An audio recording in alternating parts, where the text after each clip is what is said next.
हमारा देश कैसा है? वैसा ही जैसा आप छोड़ के गए थे। यानी कि हम अभी भी अंग्रेजों के गुलाम हैं? नहीं, अंग्रेजों से तो हमें 1947 में ही आजादी मिल गई थी। अच्छा, तो अब तो हमारे अपने लोग देश चलाते होंगे ना? हाँ, तब तो देश काफी आगे बढ़ गया होगा। जब हमारे अपने लोग देश चला रहे हैं तो गरीबी और भ्रष्टाचार का तो नाम ही नहीं होगा। सबको बराबर हक दिया जाता होगा, किसानों और मजदूरों का अच्छा ध्यान रखा जाता होगा ना?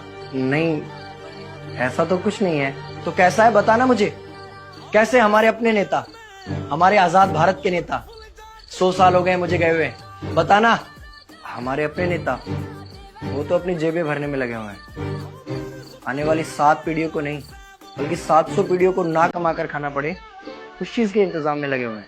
तो तुम लोग क्या कर रहे हो और हमारे देश का युवा क्या कर रहा है? हम लोग तो इंस्टाग्राम पर रील्स देखने में बिजी हैं। यानी कि हमारी कुर्बानी का देश के लोगों पर कोई असर नहीं पड़ा। देश के लोगों में कोई देशभक्ति नहीं, कोई देश प्रेम नहीं। नहीं, ऐसा नहीं है। आपके लिए और देश के लिए बहुत प्रेम है भारत के लोगों के दिलों में। हर 15 अगस्त और 26 जनवरी को तिरंगा फहराते हैं, पूरे जोश के साथ भारत माता की जय बोलते हैं और आपकी डीपी भी लगाते हैं। और भारत और पाकिस्तान के क्रिकेट मैच के दौरान तो हमारी देशभक्ति पीक पर होती है।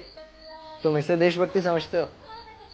तो फिर क्या है देशभक्ति? अगर तुम्हारी देशभक्ति समाज को सुधारने में, गरीबों को अच्छी शिक्षा या बराबर का हक नहीं दिलाती तो कोई काम की नहीं है तुम्हारी देशभक्ति।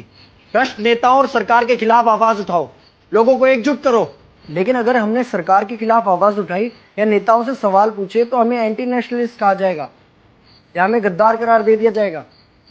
तो डरता है? 23 साल का था मैं जब अंग्रेजों ने मुझे फांसी पर चढ़ा दिया। मुझे तो आतंकवादी कहा गया था। अगर अब नहीं जागे तो ये देश सोता रहेगा।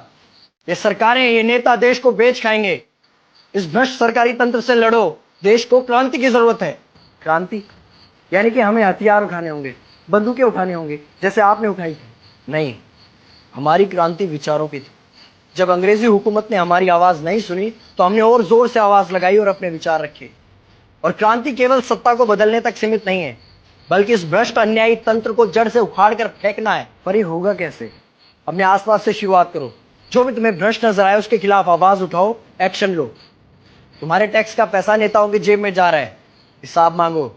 अपने वोट का सही इस्तेमाल करो, लोगों को जागरूक करो और इस देश को आजाद करवाओ। इंकलाब जिंदाबाद। इंकलाब जिंदाबाद।